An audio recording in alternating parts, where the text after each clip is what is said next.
Over the past few days, Venezuelans have been thrown literally into darkness thanks to a massive electrical blackout. Patients awaiting treatment in hospitals are dying. Food is rotting. Telecommunications networks are entirely collapsing. It's worth spending just a minute on how we got here. Nicolas Maduro promised Venezuelans a better life in a socialist paradise. And he delivered on the socialism part, which has proved time and time again is a recipe for economic ruin. The paradise part, not so much. Russia's state-owned oil company, Rosneft, continues to purchase crude oil cargoes from PDVSA, Venezuela's state-owned oil company, in defiance of U.S. sanctions. And Rosneft's CEO, Igor Sechin, continues to throw a lifeline to the regime. The Maduro regime sends up to 50,000 barrels of oil to Cuba per day. And Cuba needs this cheap Venezuelan energy to prop up its tottering socialist economy, while Maduro needs Cuban expertise in repression to keep his grip on power. That's a match made in hell.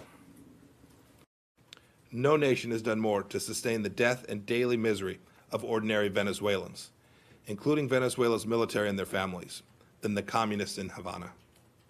Cuba is the true imperialist power in Venezuela.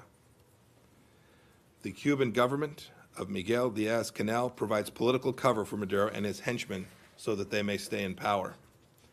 It's Cuba that has offered Maduro its unwavering solidarity. It's Cuba that calls Venezuela's true government, led by interim President Juan Guaido, which 54 of the world's democratic nations recognize as a legitimate government. The Cubans call this a puppet government of the United States. Yet it's Cuba that's trained Venezuelans' secret police in torture tactics, domestic spying techniques, and mechanisms of repression the Cuban authorities have wielded against their own people for decades. So you mentioned that Russia was able to get only 4 out of 15, but 4 votes in favor of its resolution of the Security Council. With respect to the power outages, those are a direct result of years and years of neglect to the Venezuelan energy system. New York Times, David Sanger. Your support of Juan Guaido was early. We always wish things could go faster, but I'm very confident that the tide is moving in the direction of the Venezuelan people, and will continue to do so.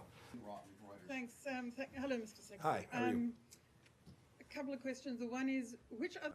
So we're asking the same thing of India as we are of every country. Do not be the economic lifeline for the Maduro regime.